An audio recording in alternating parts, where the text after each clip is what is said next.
નમસ્કાર, આપ જોઈ રહ્યા છો આફ્ટરનૂન પ્રાઇમ ટાઈમ ખબરો અને હું છું આપની સાથે હેતવી। વાત કરીએ મહત્વના સમાચારોને લઈને તો જે વિગતો આવી રહી છે વડોદરાથી નેન્સી બાવીસી અડફેટે લેવાનો જે મામલો છે ન્યૂઝ 18 ગુજરાતીના અહેવાલની અસર થઈ છે। ન્યૂઝ 18ના અહેવાલ બાદ એક્શનમાં પોલીસ વિભાગ સગીરના પિતાની પોલીસે ધરપકડ કરી છે। 7 માર્ચના રોજ સ્પોર્ટ બાઇકથી અડફેટે લીધી હતી। 85 દિવસથી નેન્સી હોસ્પિટલમાં સારવાર હેઠળ પોલીસે હજી સુધી સ્પોર્ટ બાઇક ડિટેન કર્યું નથી। જી હા, પોલીસની જે કાર્યવાહી છે તેના પર પણ સવાલ ઉભા થઈ રહ્યા છે। નેન્સી બાવીસી અડફેટે લેવાનો આ મામલો 85 દિવસ કરતા પણ વધુ સમય આ ઘટનાને વીત્યો છતાં પણ કોઈ નક્કર કાર્યવાહી નહીં। ન્યૂઝ 18ના અહેવાલ બાદ એક્શનમાં હવે પોલીસ વિભાગ જોવા મળી રહ્યું છે અને પોલીસ દ્વારા કામગીરી કરવાની જે બાંયધરી આપવામાં આવી છે। આપને એ જણાવી દઈએ કે પોલીસે હજી સુધી સ્પોર્ટ બાઇક ડિટેન કર્યું નથી। આ જે બાઇક છે કે જેનાથી અડફેટે નેન્સીને લેવામાં આવી હતી તેને હજી ડિટેન કરવામાં આવ્યું નથી, યોગ્ય કાર્યવાહી કરવામાં આવી નથી। આજે 85 દિવસ વીતી ગયા છતાં પણ નક્કર કોઈ કાર્યવાહી જે થવી જોઈએ તે થઈ નથી અને આ નેન્સી કે જેની હાલત જોઈ શકાય છે કેટલી ખરાબ છે। વધુ માહિતી મેળવીશું ફોનલાઈન ઉપર સંવાદદાતા હાર્દિક દીક્ષિત અહીંયા જોડાઈ ચૂક્યા છે। હાર્દિક, જે આ ઘટના સામે આવી 85 દિવસ કરતા પણ વધુ સમય થયો અને છતાં પણ આ ઘટનામાં કોઈ નક્કર કાર્યવાહી હજી સુધી દેખાતી નથી। બિલકુલ જો સમગ્ર મામલે વાત કરીએ તો જ્યારે સમાજમાં કોઈ પણ વ્યક્તિ તકલીફમાં હોય ત્યારે ન્યૂઝ 18 ગુજરાતી જે છે જવાબદાર મીડિયા તરીકે આજે નાગરિક હોય છે તેની પડખે ઉભું રહેતું હોય છે। ત્યારે ગઈકાલે ન્યૂઝ 18 ગુજરાતીની ટીમે જે નેન્સી બાવસી નામની યુવતી છે કે જે અકસ્માતે અડફેટમાં આવી હતી અને 85 દિવસથી આ યુવતી જે છે લગભગ કોમામાં છે, ત્યારે તેનો અવાજ જે છે તે પોતે તો કઈ નથી બોલી શકતી, પરંતુ તેના વતી ન્યૂઝ 18 ગુજરાતીએ પોતાનો અવાજ ઉઠાવ્યો હતો અને યુવતીને ન્યાય મળે તેવા પ્રકારના પ્રયત્નો કર્યા હતા। ત્યારે પોલીસની જે છે તે ગંભીર પ્રકારની બેદરકારી સામે આવી હતી, કારણ કે 85 દિવસ થઈ ગયા છતાં પોલીસ દ્વારા જે યુવક છે કે જેને યુવતીને અડફેટમાં લીધી હતી તે યુવકની ધરપકડ નથી કરવામાં આવી। તો સાથે સાથે વાત કરીએ તો જે સ્પોર્ટ્સ બાઇક છે કે જેના થકી અકસ્માત આખો જે સર્જવામાં આવ્યો હતો તે સ્પોર્ટ્સ બાઇક કબજે નથી લીધી। ત્યારે ગઈકાલે ન્યૂઝ 18 ગુજરાતીની ટીમે જે અહેવાલ છે તે દર્શાવ્યો હતો અને ત્યારબાદ પોલીસ જે છે તેને પોતાની ભૂલ સ્વીકારી હતી અને આ જે કાયદાકીય પ્રક્રિયા છે તેમાં ક્યાંક ને ક્યાંક કચાશ રહી ગઈ હોય તેવું એસીપીએ ખુદ સ્વીકાર કર્યો હતો। ગઈકાલે જે યુવક છે એટલે કે કિશોર છે તેના જે પિતા છે તેને નોટિસ પાઠવ્યા બાદ જે પોલીસ છે તેમના દ્વારા તેના પિતાની ધરપકડ કરવામાં આવી છે।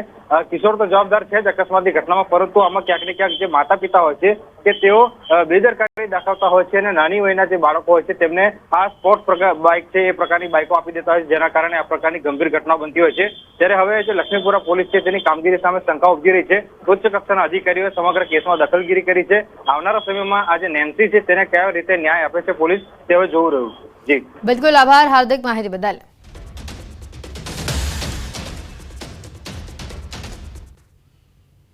ગુજરાતના ખેડૂતો માટે અહીંયા આનંદના સમાચાર છે। ગુજરાતમાં 15 જૂનની આસપાસ ચોમાસું બેસી શકે છે। હવામાન વિભાગે ચોમાસા અંગે આગાહી આપી છે। દેશમાં ચોમાસાએ વિધિવત રીતે એન્ટ્રી કરી દીધી છે। ગુજરાતમાં 15 જૂનની આસપાસ ચોમાસું બેસી શકે છે।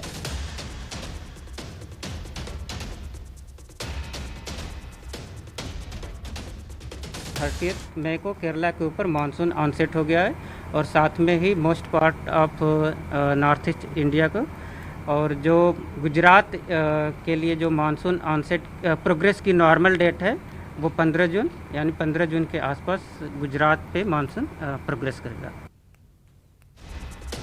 તો આખરી ગરમીમાં ગુજરાતીઓને મોટી રાહત મળશે, કારણ કે તેજ પવન ફૂંકાવાની આગાહી આપવામાં આવી છે। ગરમીમાંથી આંશિક રાહત ચોક્કસથી મળશે। 3 દિવસ સુધી ગુજરાતમાં તેજ પવન ફૂંકાશે। રાજ્યના 4 જિલ્લામાં 3 દિવસ સુધી વિન્ડ એલર્ટ આપવામાં આવ્યું છે। ગુજરાતના 4 જિલ્લામાં આંધી વંટોળની આગાહી છે અને તેમાં બનાસકાંઠા, પાટણ, કચ્છ અને સુરેન્દ્રનગર માટે આ આગાહી છે। 25 થી 30 કિલોમીટરની ઝડપે પવન ફૂંકાઈ શકે છે। છેલ્લા 24 કલાકમાં ગુજરાતમાં સૌથી વધુ 42.8 ડિગ્રી તાપમાન અમદાવાદમાં નોંધાયું છે।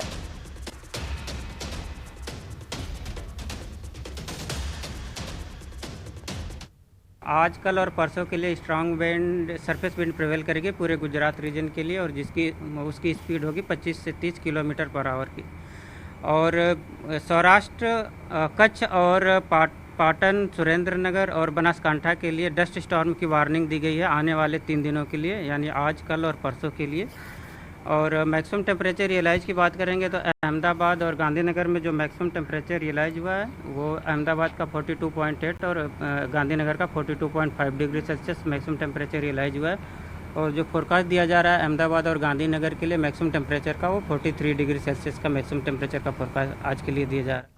તો નવસારીમાં હવામાન વિભાગની આગાહીના પગલે 2 બીચ બંધ કરવામાં આવ્યા છે। રાજ્યમાં આગામી 5 દિવસ ભારે પવન ફૂંકાવાની આગાહીના પગલે ખાસ કરીને બીચ બંધ કરાયા છે। આગાહી કરતા નવસારી જિલ્લા વહીવટીતંત્ર પણ હવે એલર્ટ મોડ પર આવ્યું છે। દાંડી અને ઉમરાટ દરિયા કિનારે સહેલાણીઓ માટે તાત્કાલિક અસરથી બંધ કરાયો છે। જો કે વાતાવરણની અસર દાંડી દરિયા કિનારે પણ જોવા મળી હતી। દરિયામાં કરંટની સાથે ભારે પવન પણ ફૂંકાઈ રહ્યો છે। સાવચેતીના ભાગરૂપે પોલીસ બંદોબસ્ત ગોઠવવામાં આવ્યો છે। કોઈ અનિચ્છનીય ઘટના ન બને તેના માટે વહીવટીતંત્ર બાજ નજર રાખી રહ્યું છે।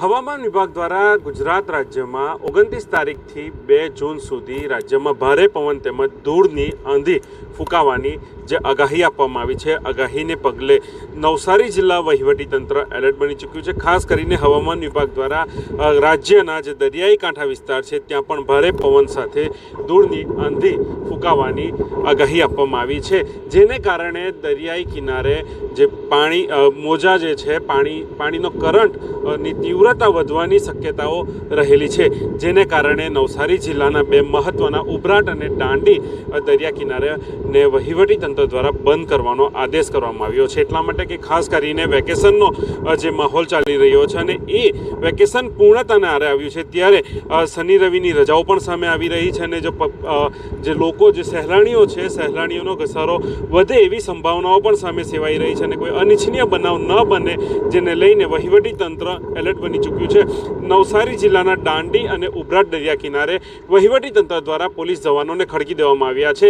દરિયા કિનારે આવતા લોકોને દરિયા કિનારે ન જવા માટે અટકાવવામાં આવી રહ્યા છે, એટલા માટે કે કોઈ મોટી ઘટના ન બને અને અનિચ્છનીય બનાવ ન બને જેને લઈને વહીવટીતંત્ર પહેલેથી જ એલર્ટ બની ચૂક્યું છે અને આગામી 2 જૂન સુધી નવસારી જિલ્લાના તમામ દરિયા કિનારો એટલે કે ઉભરાટ અને નવસારી જિલ્લાનો જે દાંડી દરિયા કિનારો છે એ સહેલાણીઓ માટે પ્રતિબંધ ફરમાવી દેવામાં આવ્યો છે। ભાવિન પટેલ, ન્યૂઝ 18 ગુજરાતી, નવસારી।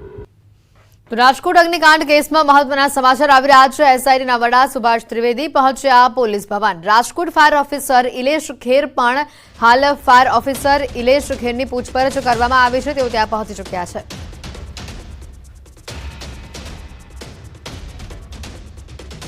ત્રણ તબક્કામાં અધિકારીઓને નિવેદન માટે બોલાવવામાં આવી રહ્યા છે। ગાંધીનગર પોલીસ ભવનમાં નિવેદન હાલ નોંધવામાં આવી રહ્યા છે તમામ અધિકારીઓના।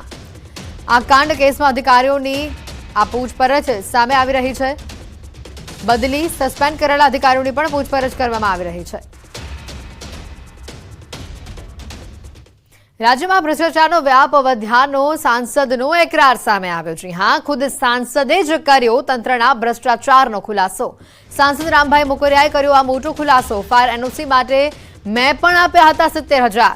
ડેપ્યુટી ફાયર ઓફિસર ભીખાભાઈ ઠેબાને પૈસા આપ્યા હતા, જે સમયે હું બિઝનેસમેન હતો ત્યારે આપ્યા હતા। સાંસદ બન્યા બાદ ઠેબા પાસેથી પૈસા પરત મંગાવ્યા। ભીખાભાઈ ઠેબાએ કવરમાં 70,000 નાખી મને પરત કર્યા। રાજકોટ મનપામાં પૈસા વગર કોઈ કામ થતું નથી, આ સાંસદનું નિવેદન સામે આવ્યું છે।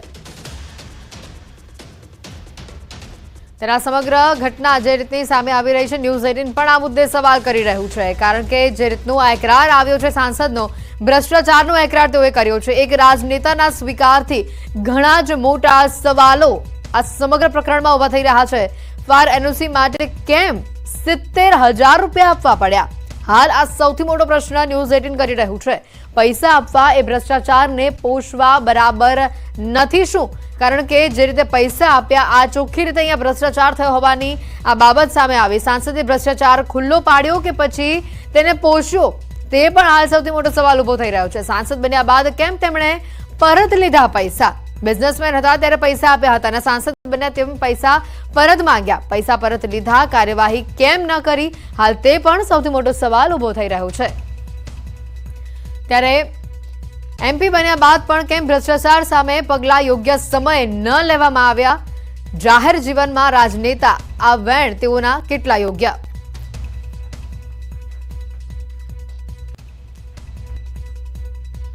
સાથે જ આપણે બતાવી દઈએ આ ઘટનાક્રમને લઈને સાંસદ સાથે જ્યારે ન્યૂઝ 18 ગુજરાતીએ વાતચીત કરી ત્યારે તેઓએ શું જવાબ આપ્યા તે પણ સાંભળો।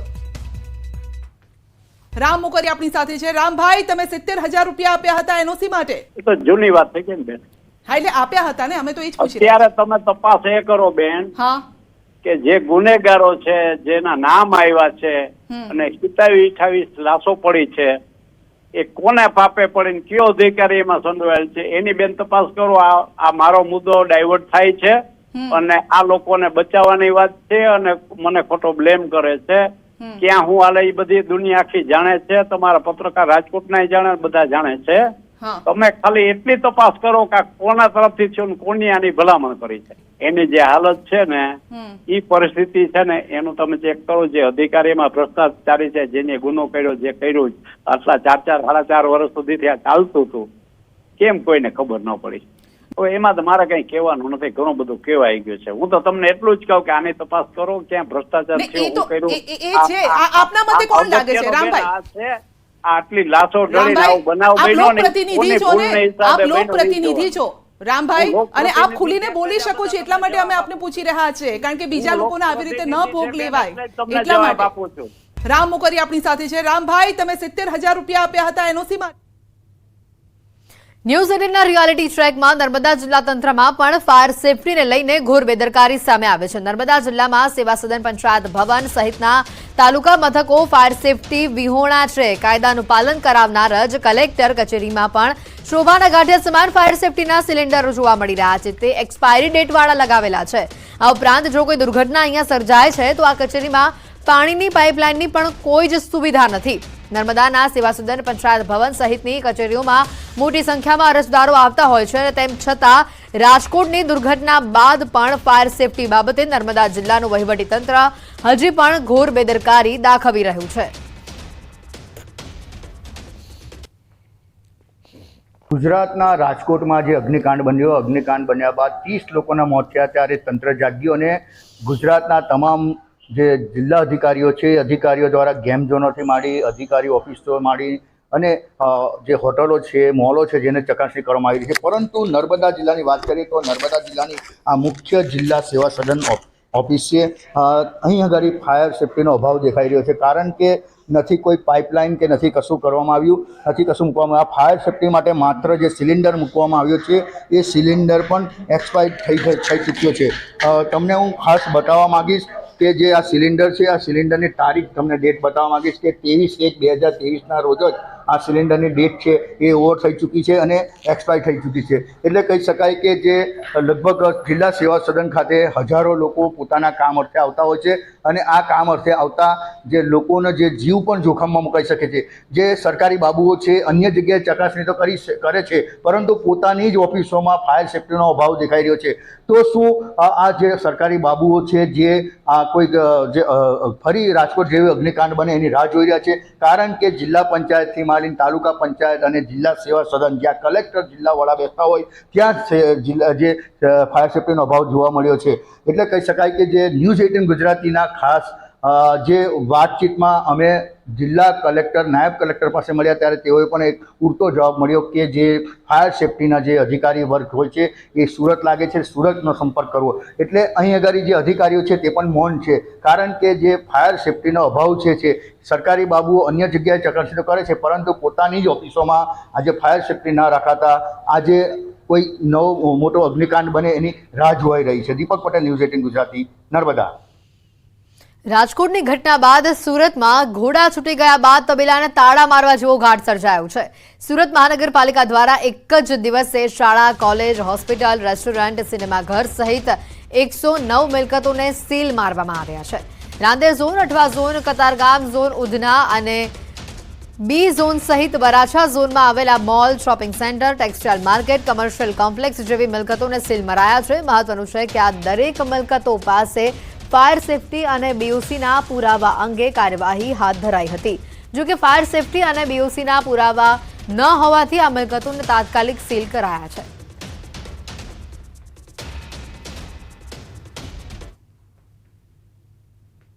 રાજકોટની ઘટના બાદ સુરત મનપાનું તંત્ર એક્શન મોડમાં ગોળા છૂટી ગયા બાદ તબેલાને તાળા મારવા જેવી હાલત સુરત મહાનગરપાલિકા દ્વારા આમ કુલ મળી શાળા, કોલેજ, હોસ્પિટલ, રેસ્ટોરન્ટ, સિનેમા ઘર સહિત 109 મિલકતોને એક જ દિવસમાં આ ફાયર સેફટીના લઈને સીલ મારી દેવામાં આવ્યા છે. 109 મિલકતો પૈકી 49 જેટલી હોસ્પિટલોનો સમાવેશ થાય છે.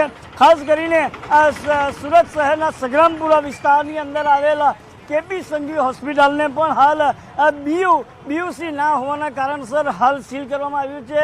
ખાસ કરીને હોસ્પિટલની વાત કરીએ તો કેન્સરની હોસ્પિટલ છે, જે કેન્સરની હોસ્પિટલમાં અંદર ઇન્ડોર પેશન્ટ જે છે, ઇન્ડોર પેશન્ટને ડિસ્ચાર્જ આપ્યા બાદ સમગ્ર હોસ્પિટલને બીયુસીને ધ્યાનમાં લઈને સીલ કરી લેવામાં આવશે. પણ હાલ હોસ્પિટલની અંદર કોઈ પણ નવા પેશન્ટને એડમિશન આપવામાં નહીં આવે એવું ચોક્કસપણે ફાયર વિભાગ દ્વારા પણ જાણવા મળી રહ્યું છે. અને સુરત મહાનગરપાલિકાના રાંદેર ઝોનના વિસ્તારની વાત કરો તો restaurant, banquet hall, car workshop જેવા તમામ વિસ્તારોને હાલ સીલ કરી લેવામાં આવ્યા છે. ક્યાંક ફાયર સેફ્ટીનો અભાવ તો ક્યાંક બીયુના અભાવને ધ્યાનમાં લઈને મહાનગરપાલિકાના ફાયર વિભાગ અને તંત્રએ હાલ મિલકતો 109 જેટલી સીલ કરવામાં આવી છે. કેમેરામેન ભરત બ્રહ્મભટ્ટ સાથે કેતન પટેલ, ન્યૂઝ 18 ગુજરાતી, સુરત. તો કેરળમાં ચોમાસાની દસ્તક સામે આવી છે. ગુજરાતમાં પણ તેની અસર જોવા મળી છે. ગુજરાતના દરિયાકાંઠે તેજ પવન ફૂંકાવાનું શરૂ થયું છે. સુરતના દરિયાકાંઠે ભારે પવન ફૂંકાવાની શરૂઆત થઈ છે. દરિયામાં ઊંચા મોજા પણ ઉછળી રહ્યા છે. કેરળમાં ચોમાસાની જે દસ્તક થઈ છે અને બાદ તેની અસર હવે સુરતમાં પણ જોવા મળી. ગુજરાતના દરિયાકાંઠે પણ પવન ફૂંકાવાનું શરૂ થયું. આ દ્રશ્યો સામે આવી રહ્યા છે. દરિયામાં ઊંચા મોજા ઉછળતા પણ જોવા મળ્યા.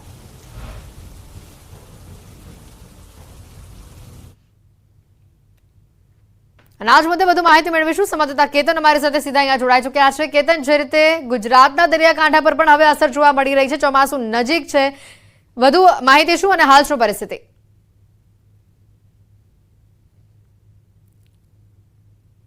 વાત કરું તો આજે દક્ષિણ ગુજરાત અને ખાસ કરીને દરિયાકાંઠાનો જે વિસ્તાર છે, ડુમસ, નવસારી, તિથલ, વલસાડ અને દમણ સહિતના વિસ્તારની અંદર જે દરિયાકાંઠાના વિસ્તારમાં ભારે પવન ફૂંકાવાની શક્યતાઓ શરૂ થઈ છે, ભારે પવન ફૂંકાઈ રહ્યો છે.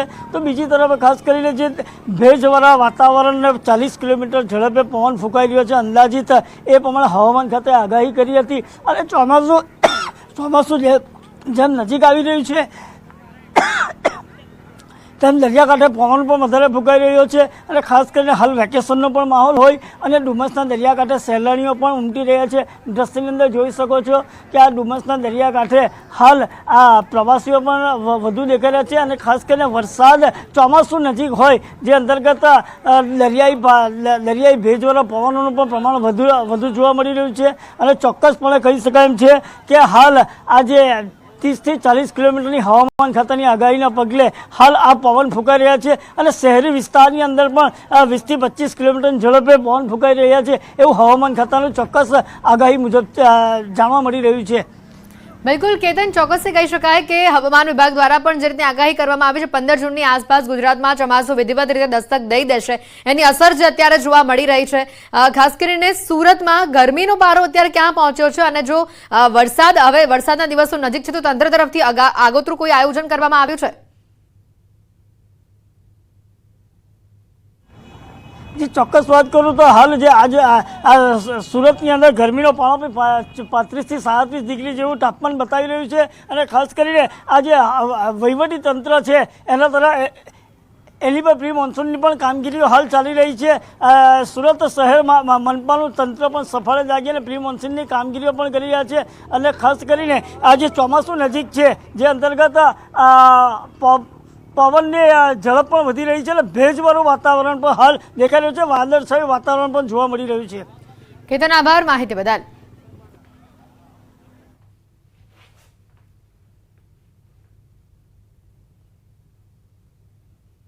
સમાચારોમાં હાલ રોકાઈશું એક બ્રેક માટે.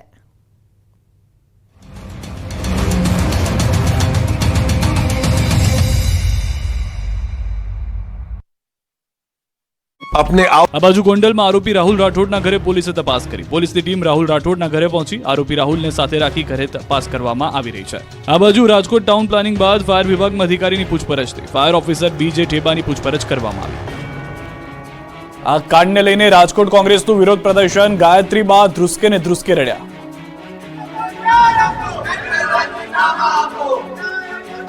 રાજકોટ ટીઆરપી ગેમ ઝોન અગ્નિકાંડ મામલે કોંગ્રેસ આક્રમક મૂડમાં જોવા મળી રહી છે. કોંગ્રેસ દ્વારા કલેક્ટર કચેરી ખાતે વિરોધ પ્રદર્શન કરવામાં આવ્યું. વિરોધ પ્રદર્શન બાદ કોંગ્રેસના આગેવાનો દ્વારા સૂત્રોચ્ચાર કરી કલેક્ટરને આવેદનપત્ર આપવામાં આવ્યું. સાથે જ આરોપીઓ સામે સખત કાર્યવાહીની માંગ પણ કરવામાં આવી.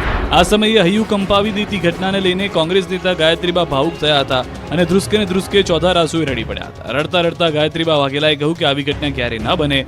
માસૂમોના મૃત્યુ થયા તો તટસ્થ તપાસ કેમ નહીં. સુરતના પુણા વિસ્તારમાં ખાનગી શાળા સીલ મરાતા વિરોધ. રાજકોટમાં આગની ઘટના બાદ ગાઢ નિંદ્રામાં સૂતેલું તંત્ર સફાળું જાગી ગયું છે. દેખાડો કરવા રાજ્યભરમાં ફાયર સેફટીને લઈને તપાસના નાટક શરૂ કરાયા છે. ત્યારે સુરતના પુણા વિસ્તારમાં ખાનગી શાળાઓમાં સીલ મારી દેવામાં આવી. શાળા બંધ કરાતા વિરોધનો વંટોળ શરૂ થયો. પુણા ગામમાં ફાયર અને પાલિકાની ટીમે તપાસ હાથ ધરી હતી. 20 વર્ષથી ચાલતી નાલંદા શાળામાં ફાયરને લઈને તપાસ કરવામાં આવતા આ શાળામાં ન તો કોઈ ફાયરના સાધનો હતા, ન તો ફાયર એનઓસી હતી. છતાં ગેરકાયદે 20 વર્ષથી બિલ્ડિંગ ધમધમી રહ્યું હતું, જેથી શાળાને સીલ કરાતા ખાનગી શાળા મંડળ સંચાલન સમિતિ દ્વારા વિરોધ કરવામાં આવ્યો. સમિતિ દ્વારા ફાયરની એનઓસી હોવા છતાં બિલ્ડિંગ ગેરકાયદેસર બતાવી સીલ કરાઈ હોવાના આક્ષેપ કરાઈ રહ્યા છે. જ્યાં સુધી તમામ શાળાના સીલ નહીં ખુલે ત્યાં સુધી અન્ય શાળાઓ પણ બંધ રાખીને વિરોધ કરવાની ચીમકી અપાઈ. ગુજરાતીઓને ગરમીથી રાહત મળી છે. હવે ગુજરાતીઓ ગરમી માટે નહીં, આંધી, વંટોળ અને વરસાદ માટે થઈ જજો તૈયાર. ગુજરાતમાં ચોમાસાનું કાઉન્ટડાઉન શરૂ થઈ ગયું છે. પ્રી મોન્સૂન એક્ટિવિટી શરૂ થઈ ગઈ છે. એટલે ગુજરાતમાં 2-3 દિવસથી ગરમીથી રાહત મળી રહી છે અને પવનની દિશા પણ બદલાઈ ગઈ છે. હવે ગુજરાતમાં 3 દિવસ સુધી આંધી વંટોળ જોવા મળશે. 3 દિવસ સુધી 4 જિલ્લામાં ભારે પવન ફૂંકાશે. ગુજરાતના 4 જિલ્લામાં આંધી વંટોળની આગાહી હવામાન વિભાગે કરી છે. હવામાન વિભાગના કહેવા પ્રમાણે કચ્છ, બનાસકાંઠા, પાટણ, સુરેન્દ્રનગરમાં આંધી વંટોળને કારણે વિઝિબિલિટી ઘટી શકે છે. સમગ્ર ગુજરાતમાં 3 દિવસ સુધી તેજ પવન ફૂંકાઈ શકે.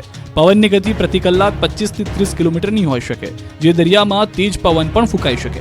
4 દિવસ સુધી માછીમારોને દરિયો ન ખેડવા તાકીદ. દરિયામાં પવનની ગતિ 65 કિલોમીટરની ઝડપ સુધી થઈ શકે. આ કારણે ગુજરાતમાં ગરમી ઘટી શકે છે. બુધવારે અમદાવાદમાં 44.1 ડિગ્રી તાપમાન નોંધાયું. 24 કલાકમાં 43 ડિગ્રી તાપમાન રહી શકે. ગાંધીનગરમાં 43.3 ડિગ્રી તાપમાન નોંધાયું. 24 કલાકમાં 43 ડિગ્રી તાપમાન રહી શકે.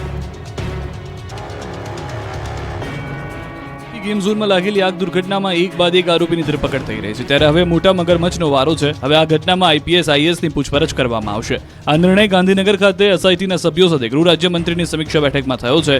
બધા આઈએએસ અને આઈપીએસ અધિકારીને બોલાવીને પૂછપરછ માટેની સૂચના ગૃહમંત્રીએ આપી છે. કોઈ પણ હોય તે તમામની પૂછપરછ કરવામાં આવશે. 1-2 દિવસમાં જ તમામ અધિકારીઓને બોલાવવામાં આવશે અને ઇન્ટ્રોગેશન કરવામાં આવશે. બેઠક બાદ મીડિયા સાથે વાત કરતા એસઆઈટીના વડા સુભાષ ત્રિવેદીએ જણાવ્યું કે આ ઘટનામાં લોકોના જીવ ગયા છે. તેમને ન્યાય આપવા માટે જે એસઆઈટીની રચના કરી છે તેની તપાસનું રિવ્યૂ કરવામાં આવી રહ્યું છે.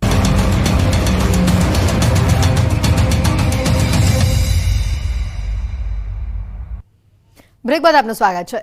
રાજકોટ ઘટનાના પગલે સુરત ગ્રામ્ય પોલીસ અને બારડોલી ફાયર વિભાગ એક્શન મોડમાં આવ્યું છે. બારડોલીના 3 ગેમ ઝોનના સંચાલકો સામે ગુનો દાખલ કરાયો છે. હાલ બારડોલી મામલતદાર દ્વારા 5 જેટલી ટીમો બનાવવામાં આવી છે. ગેમ ઝોન, મોલ, દુકાન, સમાજવાડી, શાળાઓ આ સહિતના એકમોમાં ફાયર સુવિધા અંગે યોગ્ય તપાસ કરવામાં આવી રહી છે. બારડોલી નગરમાં ચાલતા 24 snooker club, orbit game zone મળી કુલ 3 ગેમ ઝોનના સંચાલકો સામે હાલ ગુનો નોંધાયો છે. ફાયર સુવિધા વિના લોકોનું જીવન જોખમાય તેવા એકમોને સીલ કરવામાં આવી રહ્યા છે.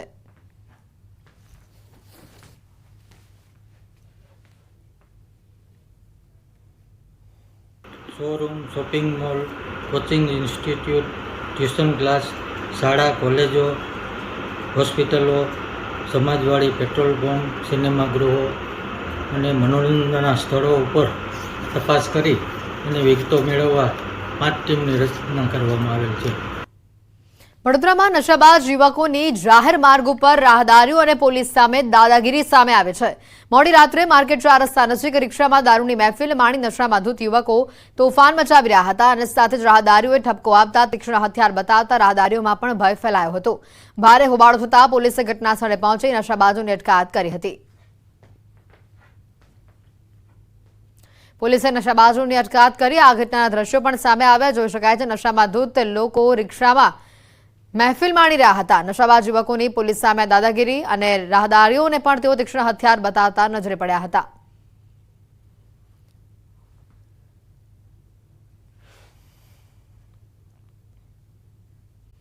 બુલેટિન